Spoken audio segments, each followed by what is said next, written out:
After a dying 80-year-old was told to pee in a bag, her doctor discovered the devastating truth.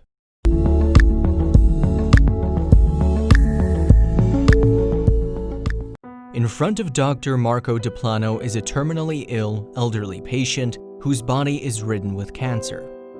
Heartbreakingly, she looks as white as the sheets she lies in. Not wanting to hold back, he informs her that her kidneys are failing. The solution, a bag enabling her to pee, which he'll attach for her. But with a sigh, the woman uses a word not often uttered to doctors: no. And then she says something that will stay with him for the rest of his life. Now, Dr. Diplano is a urology surgeon based in Cagliari on the Italian island of Sardinia, and he has worked as a urologist since 2010 after graduating from the University of Cagliari. Taking that into consideration, Diplano has plenty of experience in his field of medicine. However, the encounter he had with the patient in question would leave a lasting impression on him. Things had begun pretty ordinarily enough at the Serai di Carbonia Hospital in 2016. Yes, Diplano was working on the urology ward when he received a call from another department. There, the staff needed his advice because they were dealing with a patient who had a kidney failure, and it appeared to be as a result of her terminal cancer. Given his expertise in urology, other departments sought out Diplano for his advice on a daily basis. So in this sense, the phone call he'd received was nothing unusual. However, that all changed when the surgeon went to meet the elderly woman in question. In fact, the experience shook him to the core.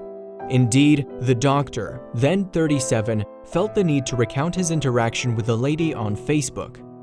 Describing the patient, he wrote, "She was between 70 and 80 years old, looked incredibly pale, and had carrot-colored hair just a couple of centimeters long, but impeccably varnished pink nails. I looked at her file, examined her, and repeated the ultrasound scan. Sadly, it turned out that the old lady was suffering from kidney failure as a result of compression on the ureters.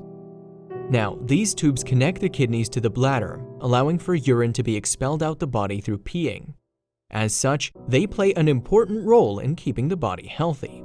But with her ureters impeded, Diplano's patient would be unable to pee in the regular way. As a result, she would need medical intervention to help her expel her bodily waste. So, Diplano told her, "At the moment your kidneys have difficulty expelling urine, and since they are unable to do so naturally, I will have to insert a small tube." In order to help the patient, the young surgeon was recommended what's known in the medical world as a nephrostomy. And this procedure creates an opening in the skin that leads to the kidneys. This allows urine to be expelled directly from the organ via a tube, thus bypassing the ureters. You see, nephrostomies are usually carried out when a patient is suffering from a blockage in the urinary system. Essentially, it means they can't go to the toilet in the normal way. And if left alone, pressure can build within the kidneys, leaving them damaged. So it's important for a patient's overall health that urine is regularly got rid of. Therefore, surgeons insert a catheter that leads from the urinary tract to outside of the body, allowing urine to drain. There, the fluid gathers in an external bag, which can then be emptied as regularly as required. In general, the procedure is considered to be extremely safe. However, there are some risks, including infection and hemorrhage. But when Diplano put the routine procedure to his patient, she had a question. Yes, on Facebook the surgeon revealed how the woman had replied, "Excuse me for interrupting, but will I have to have a bag behind, in the rear too?" Diplano confirmed that this was the case, and that's when the conversation took a poignant turn. In fact, there was what Diplano described as a deafening silence that lasted moments but seemed like an eternity. Finally, the elderly patient spoke, and what's more, she now seemed to want to connect with Diplano on a personal level. So, with a smile, she asked the surgeon for his name. Initially, Diplano responded to the lady by giving his surname. However, she wanted to connect with him on a first-name basis. So the surgeon relented and told her that he was called Marco. And the patient responded by saying, "What a nice name," before asking, "Can you spare me a couple of minutes?" So, Dr. Diplano granted her wish and listened to what she had to say. Now, he was presumably not expecting anything extraordinary from this conversation with the woman. However, as he talked with her, he unexpectedly received the most touching life lesson. And furthermore, it was something that he could simply not keep to himself. Yes, the surgeon was so moved by what the elderly woman said that he would later relay his conversation on Facebook. Touchingly, she had spoken from the heart, and her powerful message later touched thousands of people who read it. Taking this into consideration, within hours of Diplano sharing his post, it went viral. Indeed, as Diplano's account circled on social media, it was eventually shared an impressive 100,000 times. Furthermore, it attracted 156,000 reactions and 2,800 comments. So it seemed that the dying woman's message had resonated with thousands of people. And this was despite the fact that most of them would have had no connection with the surgeon or his patient. But what about the doctor's own feelings in all of this? Well, Diplano knew all too well how evocative his patient's words had been for him. He explained how every word she said stripped away my defenses as if taking petals off a flower. Revealing how the moment enveloped him, Diplano added, "I forgot my exhaustion, my anger, frustration, everything." So what had the patient said that had prompted such a visceral response from the young doctor? Well, it had begun when the elderly woman said to the surgeon, "Do you know that I am already dead? I died 15 years ago, you see." Then she asked Diplano if he understood what she was saying, but he did not. Of course, he expressed his regret for the lady's sad statement, but he was otherwise at a loss to understand her. And that's when she began to open up to the doctor, explaining what she meant by her odd admission. Furthermore, what the woman had to say was truly heartbreaking. Indeed, the patient revealed to Diplano, 15 years ago, my 33-year-old son passed away. He had a heart attack. I died that day too, you know. I should have died with him 15 years ago." Revealing her agony, the woman added, "I died then with him, and then I died again 10 years ago when they diagnosed me with this disease." While the woman had managed to live with her heartbreak until now, it seemed her kidney failure was the last straw. For it became clear that she was actually dying, which seemed to come as a relief. As she went on to explain, "I don't have to pretend for others anymore." As she continued to explain to Diplano, the patient revealed more details about her family situation. You see, she explained how her other children and grandchildren were all grown up and doing well. So she finally felt ready to reunite with the son she'd lost all those years ago.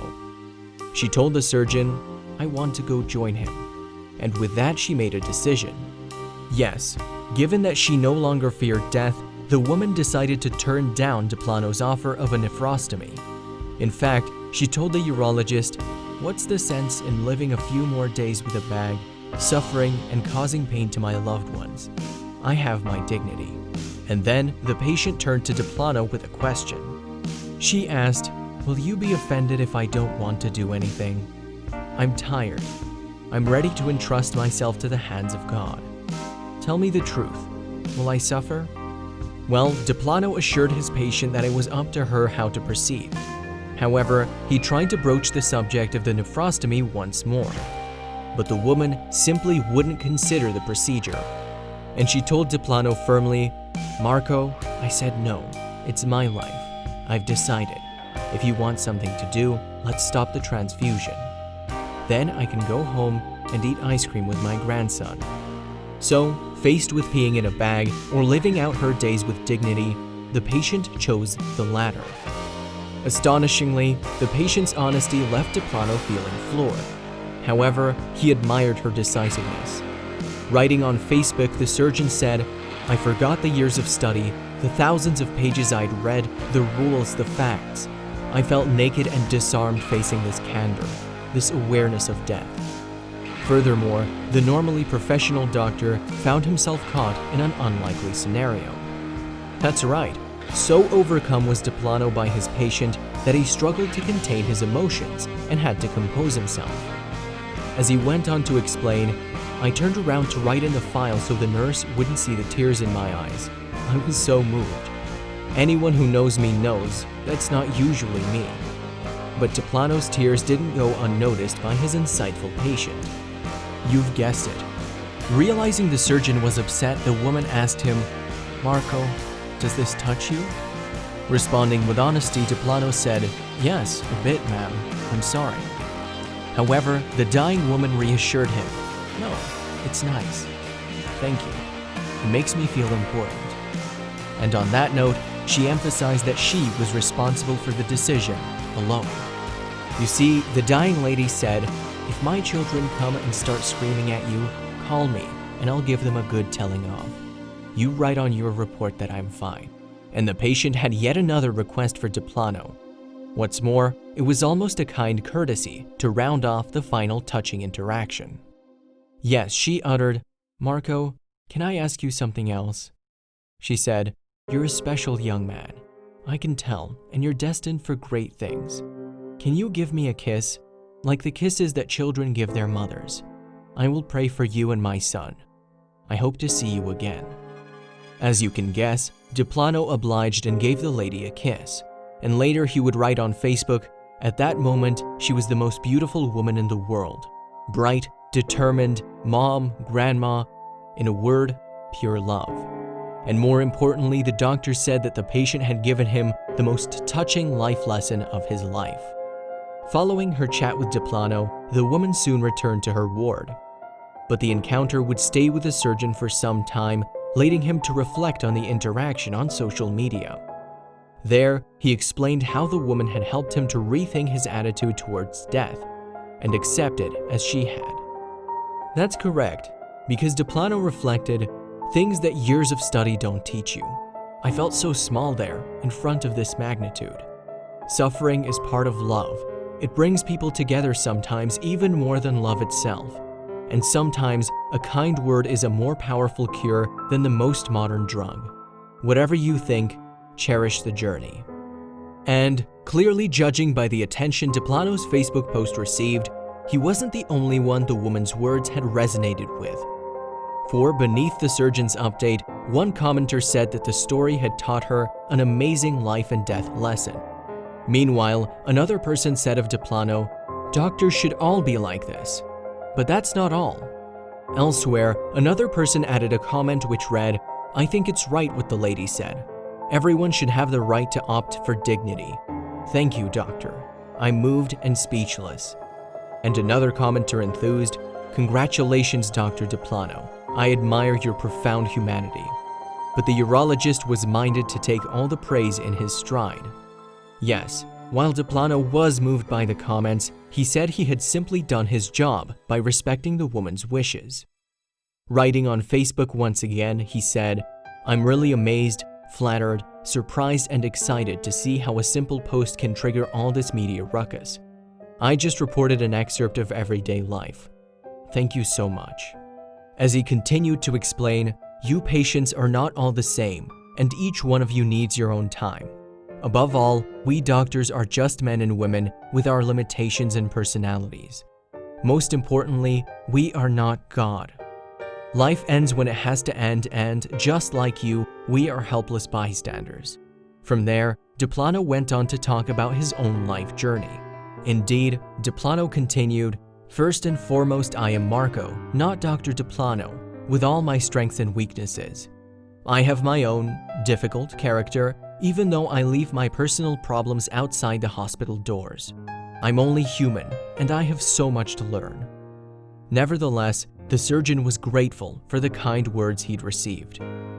As he went on to explain, "I want to thank everyone for the messages of admiration, of comfort, but I don't deserve all this fuss. Any thanks should be shared with all the people like me who do what they can to try and make you feel better."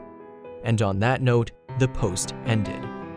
In spite of Diplano's protests, many are likely to agree that the attention the post received was well-deserved.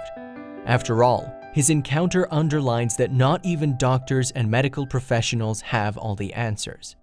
In fact, sometimes the so-called experts can also learn a lesson or two. and that includes that physical remedy is not necessarily the solution to everyone's pain.